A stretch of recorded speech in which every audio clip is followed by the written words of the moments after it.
जीवन्मुक्तिप्रदं देवं क्षमापूर्णं जगद्गुरुं वन्दे परमहंसाख्यं नित्यानन्दाय स्वागतम्। जीवन्मुक्तिप्रदं देवं क्षमापूर्णं जगद्गुरुं वन्दे परमहंसाख्यं नित्यानन्दाय स्वागतम्।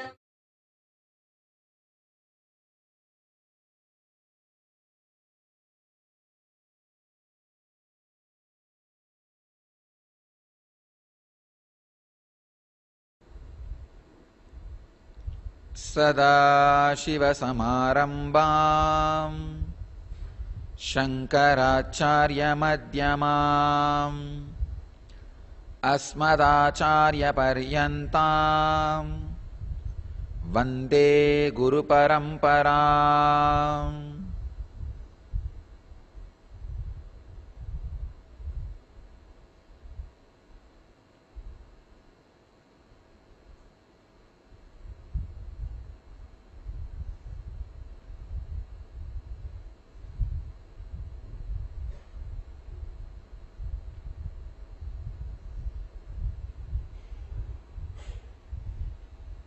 I welcome you all with my love and respects, and the devotees who are sitting live with me from around the world.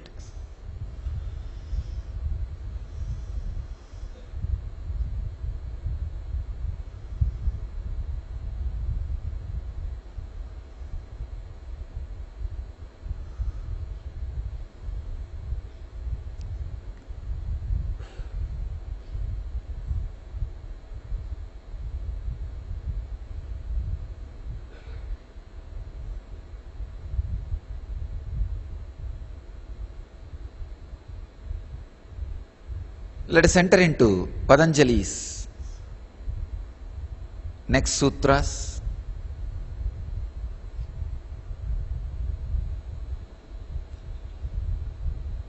Today's sutra, the second chapter and second sutra in Sadhanapada, the second sutra, Samadhi Bhavanartha Klesha Tanukaranarthascha. The exact translation: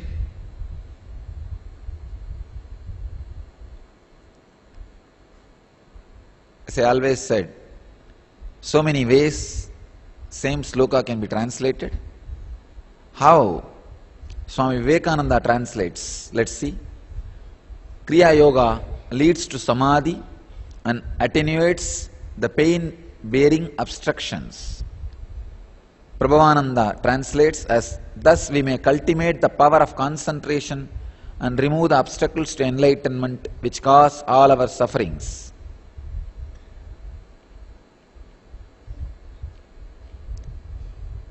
Swami Dwivedi translates as, they are practiced for acquiring habitual samadhi and for attenuating distractions.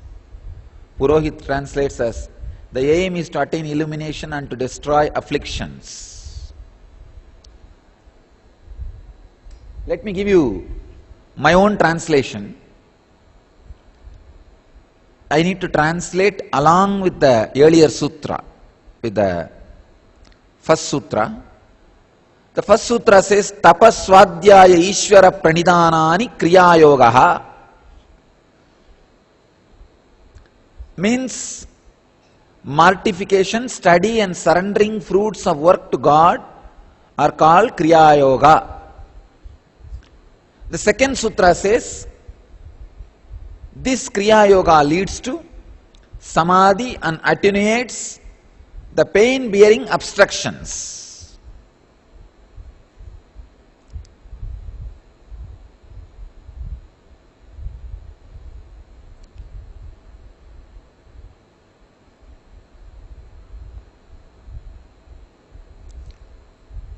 The purpose of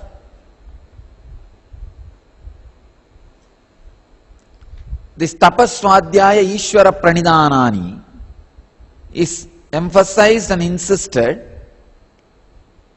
and explained in the sloka.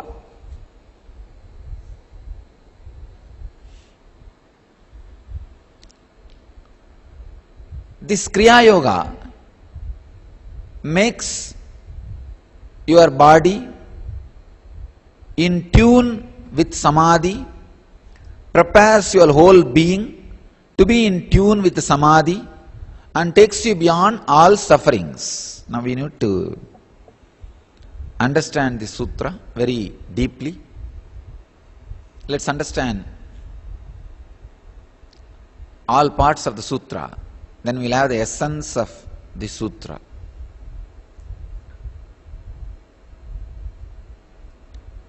Swadhyaya means getting all the right technical information to be in samadhi, to be one with your source.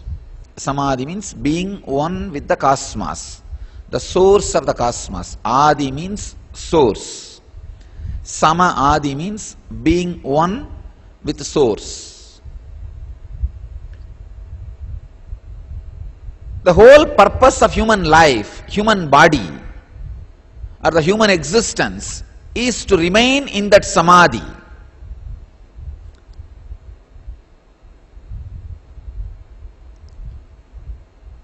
See, the greatness of human body is, for whatever purpose you might have created, whatever may be the bio-memories with which you cooked this food, you created this body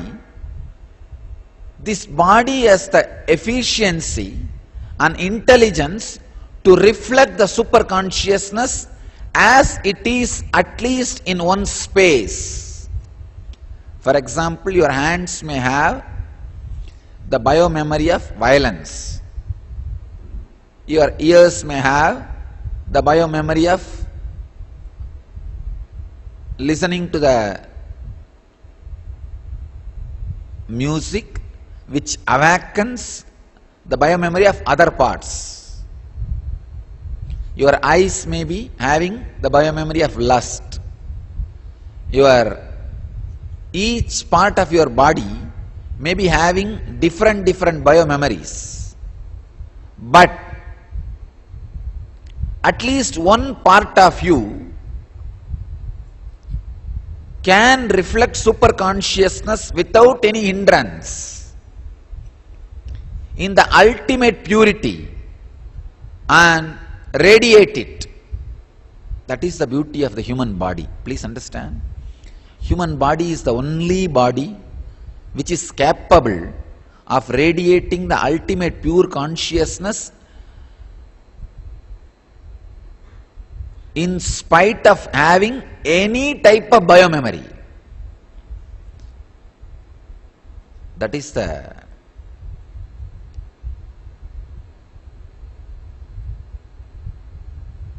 unimaginable blessing given to the human beings by the cosmos. When Bible says God made human beings in His own image, this is what He means. This is what they mean. Whatever may be the bio-memory out of which your body is made, it has the possibility of reflecting the superconsciousness. Having the clear technical information to be established in that superconsciousness continuously is swadhyaya. Tapas means residing continuously in that superconsciousness and facing the life. See, all our problems are not from society. Really, our own tendency or bio-memories which yields to the society. Our own bio-memories, our own tendencies which yields to the society. There's a beautiful verse by a saint called Pattinatthar. He says that my wife is a problem, my mother is obstacle, my house is obstacle, my wealth is obstacle, my cows are obstacles. No, there is no obstacle in the outer world. The bio-memory, which still feels connected to all those things in spite of you reasoning, is obstacle.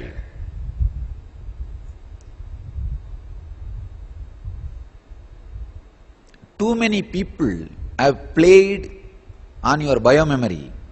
Too many people have ownership on your bio-memory. Many times, people come and tell me, Swamiji, I surrender my whole life.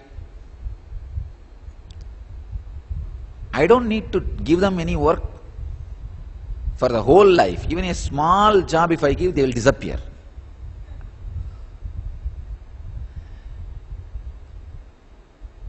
But when they again come back, they say, Swamiji, I surrender my whole life. Then where is the problem? The problem is they are surrendering something which is not even theirs. Which is really not theirs. Their whole life is not under their control. First thing, they need to surrender what is theirs. Then, what is beyond their control will start happening. I have seen. When they surrender their life, it is not under their control. Their bio-memories, many bio-memories, are possessed by many other people. Unfortunately, still part of their bio-memories listen to those people. It can be directed as they want. They can play their role on your life, either through guilt or through emotional blackmail or through the sympathy in many ways. Actually, I learnt more lessons from this whole scandal than my disciples. Now I could see different ways how the people are caught, struggling, suffering in different engrams. There are some who are not sincere but blame the society. No, I wanted to be at the feet of Swamiji, but the society is not letting me. There are some who are really sincere, wanted to be, but again blaming the society. No, I want to be at Swamiji's feet, but really society is not letting me. Means nothing. The second group, their bio-memory is not completely under their control. Understand? If you are not interested, if you are not sincere, the statement is just made to satisfy me. People really sometimes think outside whatever you can talk and play your game. In front of me they wanted a good name from me, or at least they don't want any wrong word from me. They are afraid of my Vak Siddhi. Whatever I tell will happen. So when they come in front of me, they just wanted to behave. No, I am completely dedicated, Swamiji. There is no problem from my side. And I always wanted to be at your feet. I want to do this, I want to do that, but society is not letting me. If you yourself have some problem and not sincere, and you are showing society as a reason, okay, no problem, forget about it. Then there is no cure for you. And you may have to go through the life and come. Its own time. But if you are honestly feeling that you want to be at Swamiji's feet and have enlightenment, and you really feel society is not letting that happen, understand, you are in a very dangerous situation. Do not allow that. Do not allow society or somebody to play on your bio-memory. Then whatever you do in your life, you will be a worst failure. Because they will be living through your bio-memory. This is what I call being possessed by society, like a ghost. Being possessed by ghost, at least the pains also go to the ghost. But being possessed by society, all pains come to you, not to the ghost, not to the guy who is possessing you. They will possess you, they will do whatever they want through you, but when the problem comes, they will just lift their hand. No, it's not me. and it comes to you only. It doesn't go to them. I tell you, being possessed by the society is much, much worse than being possessed by a ghost. If you are possessed by a ghost, just if you see the master, if you have the just darshan, that's enough. The ghost will disappear. But if you are possessed by society, I need to sit and work with you for hours. Give all these understandings. Even then that ghost does not go away. Understand, being possessed by the society is the worst thing can happen to human being. Means they can just create any doubt in you. They can just destabilize you in few minutes, few seconds. You will be struggling, boiling, running for hours, days, months, sometimes years. Being possessed by society, being owned by society as different parts, like how the real estate is being owned bit by bit. We can tell very clearly. This many square inch of your biomemory is owned by your mother-in-law. This many square inch of your biomemory is owned by your husband. This many square inch of your biomemory is owned by the son. This many square inch of biomemory is owned by this in-law. We can make a clear identification. And all those fellows are capable enough to play with your biomemory as they want without even knowing or understanding its side effects and after effects on your life and your system.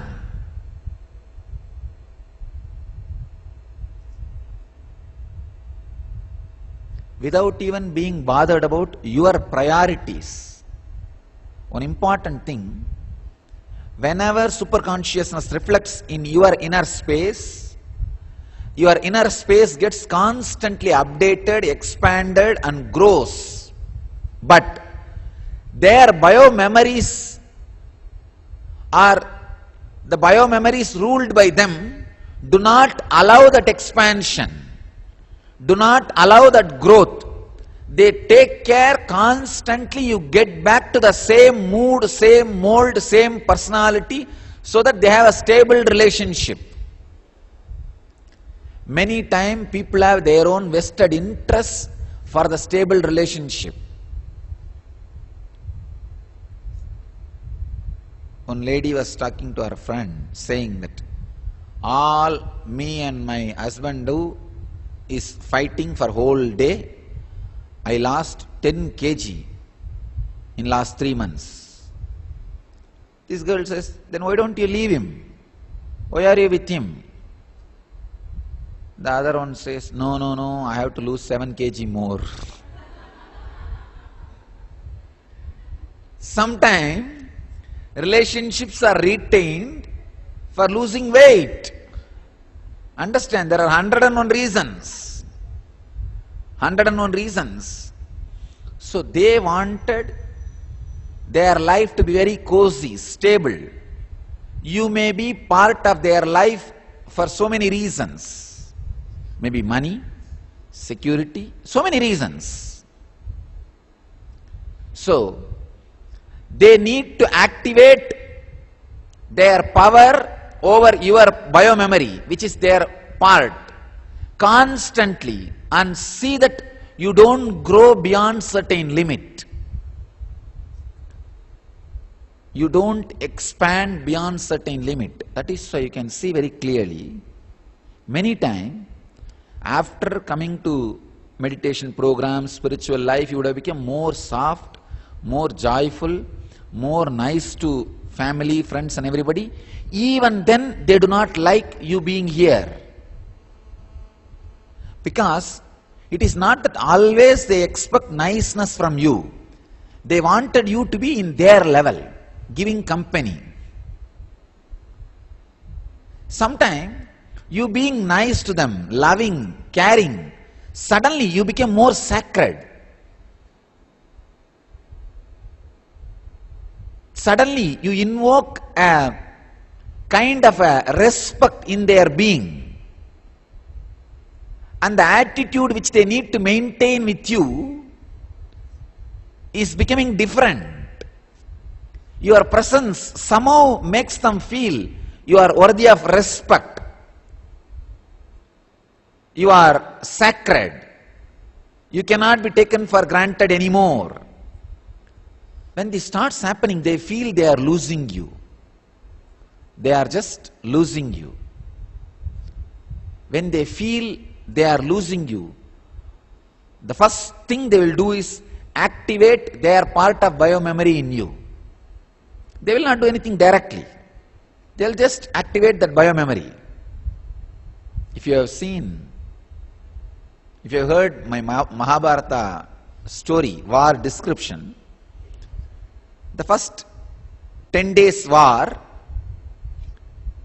is the war between you and your parental conditioning, societal conditioning, Bhishma.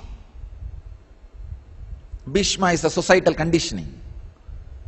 War between you and societal conditioning.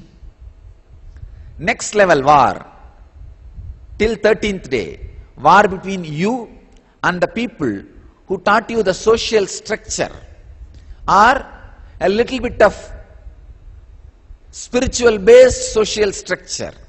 Drona, whatever teachings have been given to you, the conditionings of your teachers.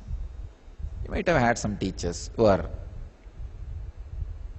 who is able to inspire you, who is able to inspire part of your biomemory, maybe in the school or college or university or in your life. Drona, or who has given you the secular education to make your living, all of them are Dronas. Even the gurus who do not lead you to the ultimate enlightenment but teach you little pranayam, some kriya, nose blowing and all that for your little health and maintenance of little stress free or goody. They are all Dronas. When you are not able to handle that conditioning, their influence over your biomemory, and stop there, 13th day battle. And then comes Karna, the idea of dharma. Is it right or wrong? Or people sometimes come and tell me, I wanted to be enlightened, Swamiji, but I want to work and make money and do a lot of charitable work. Karna. So this charity becomes the first priority and enlightenment becomes second priority. I tell you, enlightenment is the ultimate charity you will do for the world because you are sacrificing your whole life. You as you disappear. If you disappear from the world, that is the best sacrifice because you don't need anything from the world. And after that, whatever you have is the ultimate charity. All your words will elevate people. All your thinking will liberate people. Your very presence is charity, healing people. That's ultimate charity. Millions and millions of charities will happen just by your inspiration. Just by your inspiration. But putting the charity as a first priority, then enlightenment, being caught in Karna, the 16th day war, ultimately facing the ego in its form as it is, it will be actually hiding inside the water, hiding inside the unconscious. How the Duryodhana was hiding inside the water, that ego as it is will be hiding inside the unconscious. You need to find out, get him out, and then you need Krishna, Guru, to tell where to hit the ego. Krishna says exactly where to hit to Bhima. He says, come on, just hit in the thigh. And then Bhima hits in the thigh and ego dies. That's what is Anandagandha initiation. Telling exactly where to hit so that the ego will disappear. Then liberation happens. You need to look into the whole story. See, first all the fight and killing was done by Arjuna till Karna, but suddenly for Duryodhana, Arjuna is replaced by Bhima. Means all the conditionings, working on conditionings, your mind is needed. Arjuna is represented by the mind, intelligence. Intelligence is Arjuna. So go through the Bhishma, go through the Drona, go through the Karna. Finally, exactly to hit the ego and kill it, you need heavy body which is prepared by Hatha Yoga. That is what Bhima represents. I have seen people who go through all these intelligence level, 16-day war they finish, but just because they do not have the heavy body prepared with Hatha Yoga, they are standing in the last moment. You see, Duryodhana, even if he is not killed, he cannot create any more nuisance. He cannot kill any more nuisance. He cannot create any more nuisance. He is practically powerless. He is there, but he is still there. I have seen people, many so-called Vedanta sannyasis, great people, they have killed all the conditionings, but unfortunately their body was not prepared with heavy Hatha Yoga, and they are there and their almost dead ego is there, like a Duryodhana, but they are not able to kill Duryodhana. Duryodhana is still there. Even though he is not active and not creating any trouble, he is there. That is why, in my experience, I have seen the Aghoris getting more enlightened, more number of Aghoris getting enlightened than Vedantis. Because the only difference between the Vedanta and Aghora tradition is, in Aghora, the Hatha Yoga, heavy Hatha Yoga, is also part of the training system. In Vedanta, pure intelligence, tapas is missing. The physical tapas is missing. In Hatha Yoga, the physical tapas is also part. That is why I insist on heavy yoga. Intense yoga means your body should always have that sweet pain. When I say sweet pain, if you stretch your body more than its capacity, if you do asanas more than your capacity, whole day you will be remembering some part of the body, muscles. That's what I call sweet pain. A seeker, first 2 years, should have the sweet pain 24 hours. Means at least 4 sessions of yoga. Maybe half an hour, but 4 sessions per day. That sweet pain should be part of your life. Heavy yoga. Anybody who is really sincere about the 18th day war, prepare Bhima inside. Unfortunately, all Vedanta tradition means a guru will be sitting and talking. The disciple will be sitting and listening, and nobody needs to move their body. What we are doing? Exactly the same thing. I can go on talking, you can go on sitting and listening. If you are in only doing this, you will be ready till the 16th day war. But for 18th day war, you need intense Hatha Yogic body.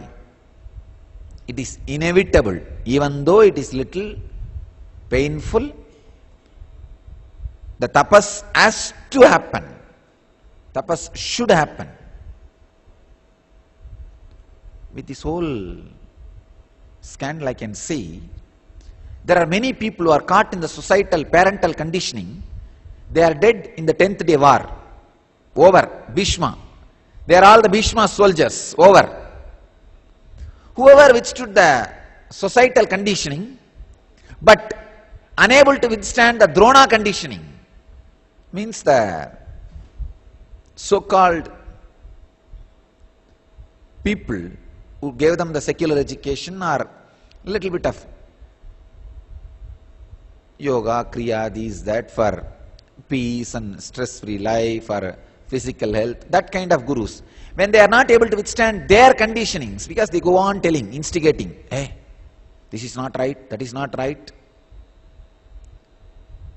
this shouldn't be done, that shouldn't be done, and you should have done that way, you should have done this way. They go on instigating.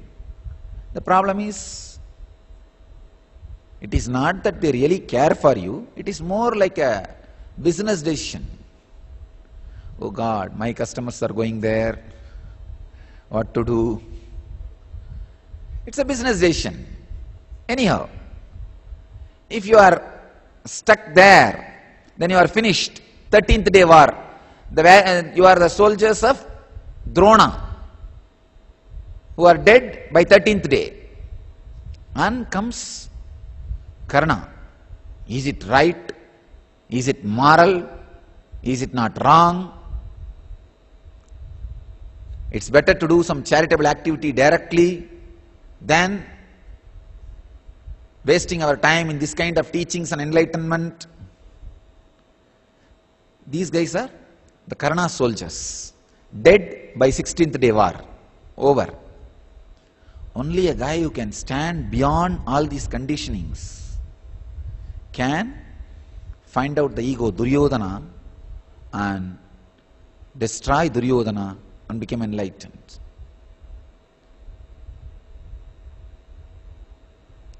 Tapaha means standing up with strength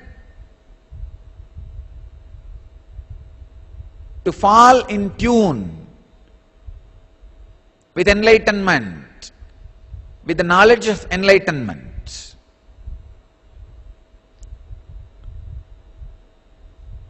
Ultimately, of course, Ishvara Pranidhanani means establishing yourself with the concept of surrendering to the God. Please understand, with the truth of surrendering to the God. You need right understanding about the surrendering to the God. I am not saying you need to know about God to surrender to the God. You need to know about the strength of surrender, power of surrender to surrender to the God. There are only two traditions in the world. One which gives you the information about God and makes you surrender to the God. Other which teaches you the power of surrender, the strength of surrender, and asks you to surrender. All traditions which teaches the power of God and asks you to surrender will create doubt in you at some point, because somebody will create some doubt about your God. They may release a CD.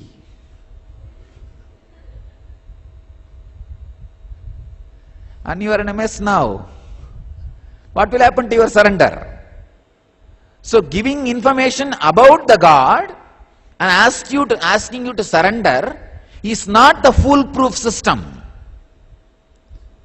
Always those systems fail. They create, see, the guy who does not like your peace can shake your peace very easily, giving some other information about the same God to you. We are taught the strength of surrender and asked you to surrender. It is not the information about the God. It is information about the strength of the surrender, which is inspiring and asking you to surrender. That is why the people who experienced Krishna after the 1,000 years of Krishna's physical earthly life, have become part of Krishna's life.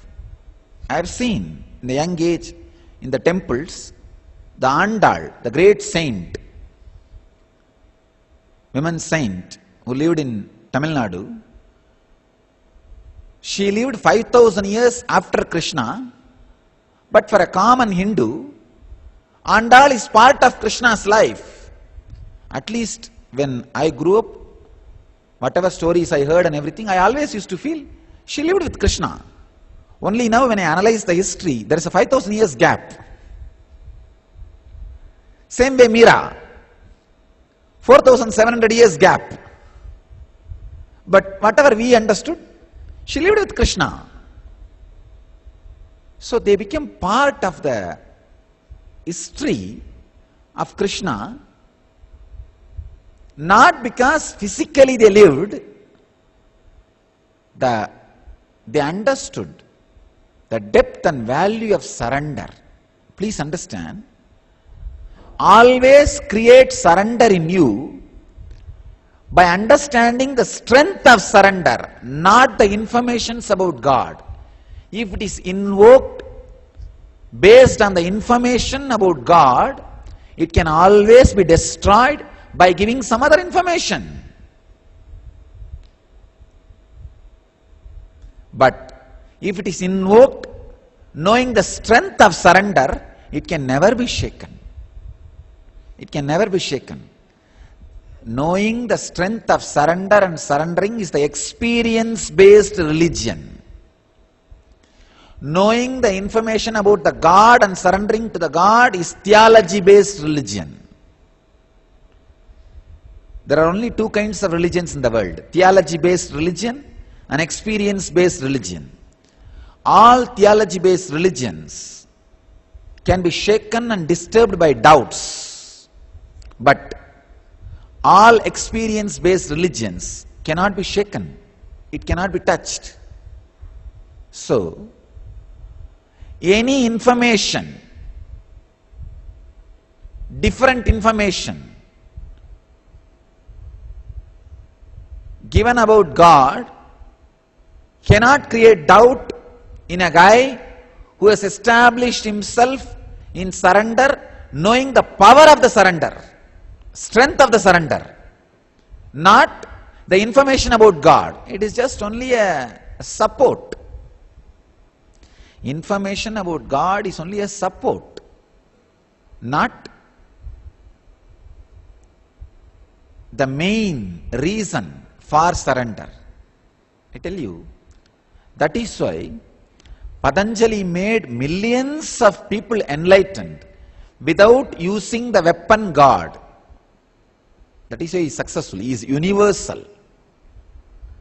Patanjali appeals to intellectual mind so much, for the intelligent community so much, because he is not built on informations about God. See, all mythological books, all religious scriptures which gives informations about God can be questioned, criticized, torn to pieces left and right.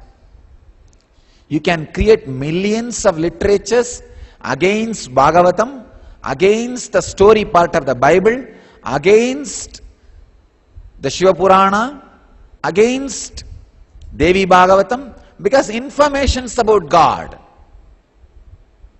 You can create millions of books against them. And any organization built on information about God will be shaken when doubts are created, when some other anti-informations are spread strongly against the informations they were giving, they were spreading. I tell you, build your surrender based on the understanding and strength of surrender.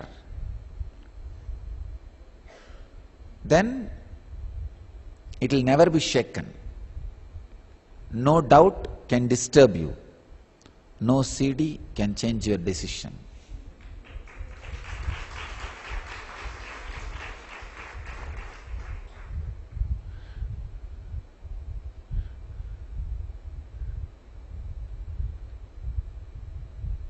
Unfortunately,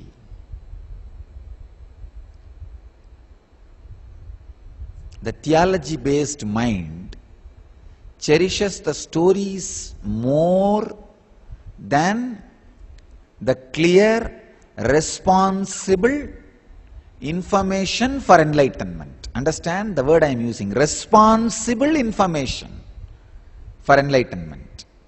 When I say, know the strength, power of surrender and develop surrender, it is responsible information. You need to attend, spend your attention. You need to put little time to receive that responsible information and internalize it. But people are not that intelligent or aware or interested in responsible information.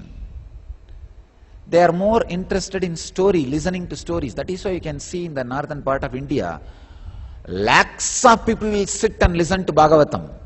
The story, information about God. But very few handful of people only will be sitting and listening to Bhagavad Gita. The responsible information about surrender. The responsible informations are received, internalized only by handful of people. That is the unfortunate mental setup, very unfortunate mental setup of human beings. Responsible information makes you really stand on your own. See, if your surrender is built on responsible information, power of surrender, strength of surrender, any information about God does not matter to you. Does not matter to you. You just don't need informations about God in your life. You don't need newspaper or newsletter from heaven. Every day, video recorded message or CDs of your God. You don't need all informations. You will not be worried, bothered. What is he doing in the heaven? Who knows? He also may be sitting and having a drink with Satan, devil. Maybe they both are working together. Maybe they are friends. Who knows? No, you don't need to worry about all those things. Who knows whether he is all powerful? You don't need to bother. If you know the strength of surrender, the power of surrender, that's enough. Experience-based religion, solid, stable, transformation is enough proof of the experience-based religion, the surrender strength. Patanjali says very beautifully, samadhi bhavanartha klesha tanukaranarthascha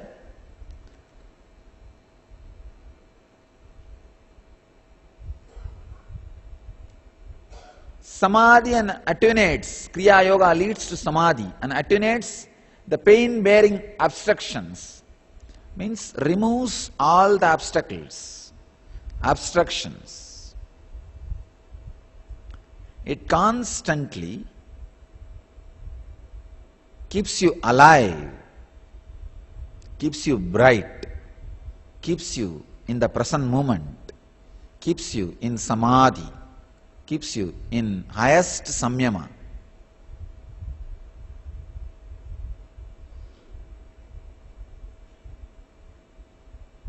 In this sutra, Patanjali is mainly emphasizing on inspiring you to practice the Kriya Yoga which he gave in the last sutra.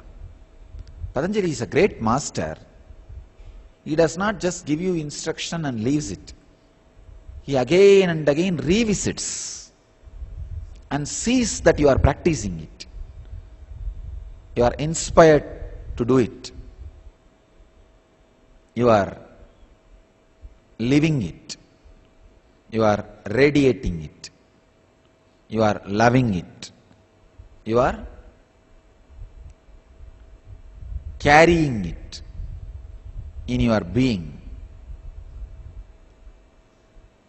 The emphasis on samadhi again and again and again, reminding you the necessity of samadhi again and again and again, and telling you to fall in tune with samadhi is the essence of this sutra, essence of this sloka.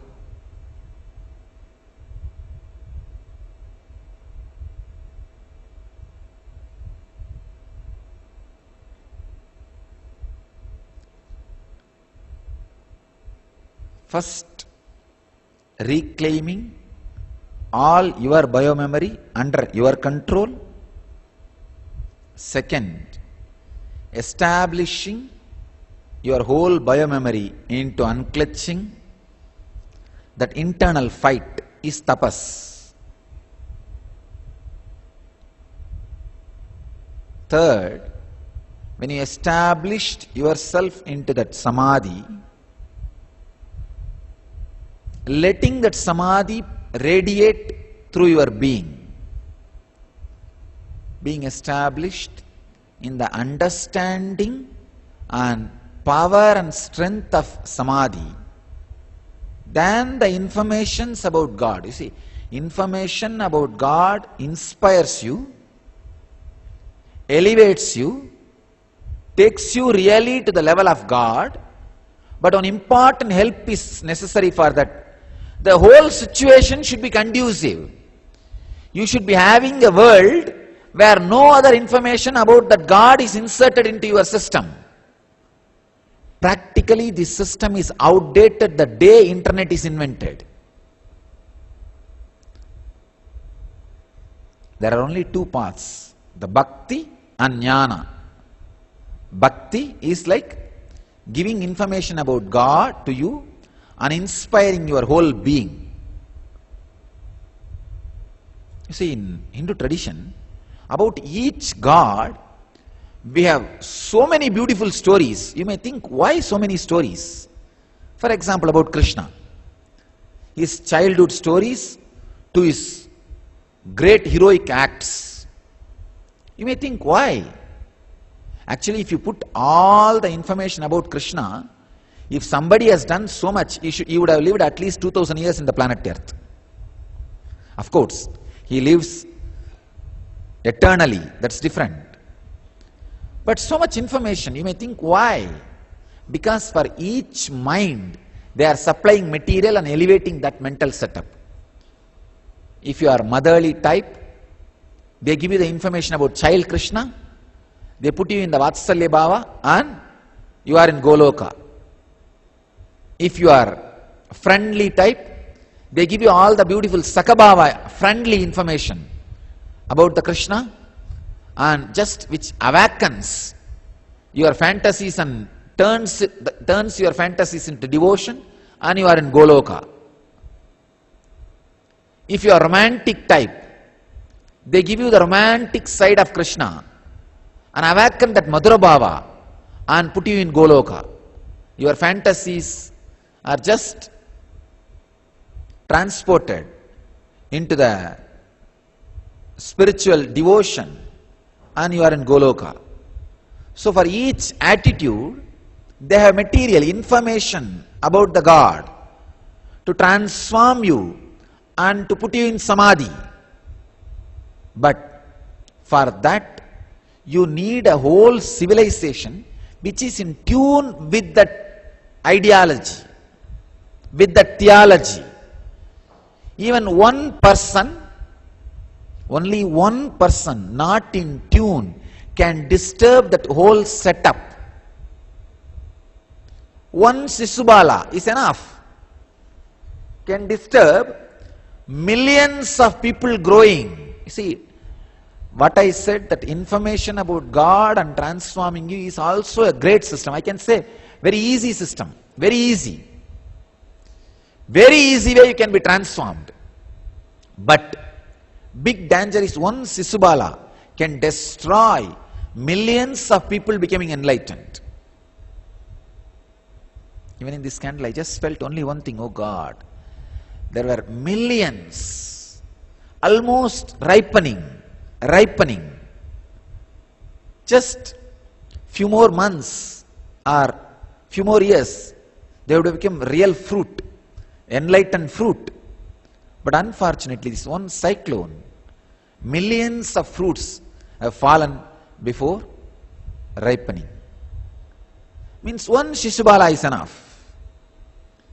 He can destroy the possibility of millions becoming enlightened in the last moment, even in the last moment. Because one wrong information is enough. One wrong information is enough, can shake many people. The next kind of a civilization, this kind of a tradition, Jnana tradition, making people aware and understand the strength of surrender, power of surrender, and making them move. It's little difficult in the initial level to make them understand and move. But strong, eternal, no Shishubala can do anything. Now in the modern world, the first system is almost outdated because there is no civilization which is able to retain their Vidarka system, their Vidarka based tradition, because of the violent, terrific, terrible, abusive invasion of informations, especially abusive informations. When this age has started, where the communication happens at the speed of thought to anybody, anywhere, without any censor and without even thinking the side effect and after effect on that person who receives information,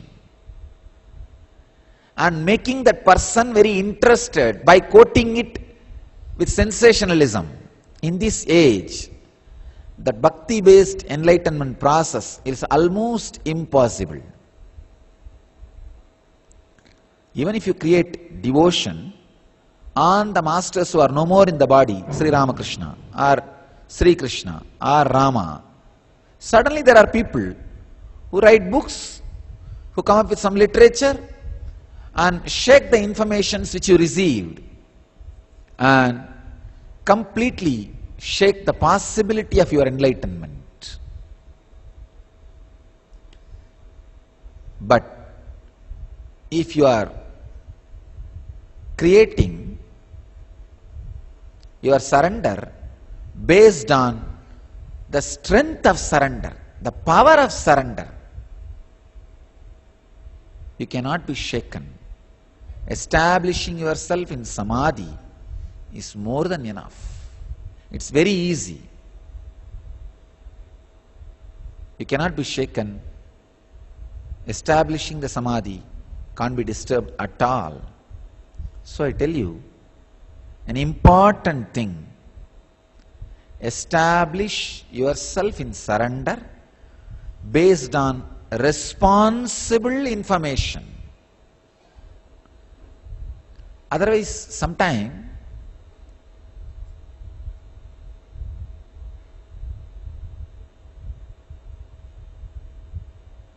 when you are shaken by some wrong or rumors and abusive informations about your God or Guru, You just suddenly lose faith in the whole system, which is the worst miss in the life. Do not allow that. I really feel for the people. If somebody has lost their vidarka on me, I have no problem.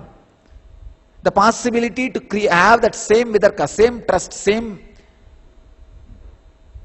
strong trust, feeling connection with somebody else, some other guru, some other god, some other master is open. Great, no problem. You will have that awakening again in some place. But there are some people, unfortunately, they lost trust in the whole system. Nothing can be done. Don't miss, don't lose the trust over the whole system. No. That's the worst miss. Don't allow that to happen. So build your surrender based on responsible information. Knowing the strength of surrender, not knowing the informations about God or the powers of God. Build surrender. Ishvara pranidhana should happen knowing the power of pranidhana, not knowing the power of Ishvara. If you know the power of Ishvara and Ishvara pranidhana happens, it can be shaken. If you know the power of pranidhana and Ishvara pranidhana happens, it can never be shaken. The essence of this sutra is cultivate samadhi, radiate enlightenment through these three things: tapas, swadhyaya, Ishvara pranidhana. To remove all the obstacles from your life and be established in eternal bliss.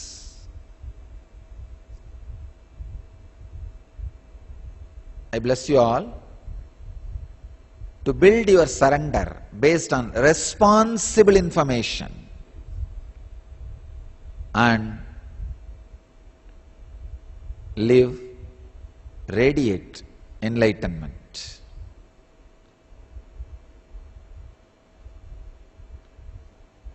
Let you all achieve and radiate the eternal bliss, Nityananda. Thank you.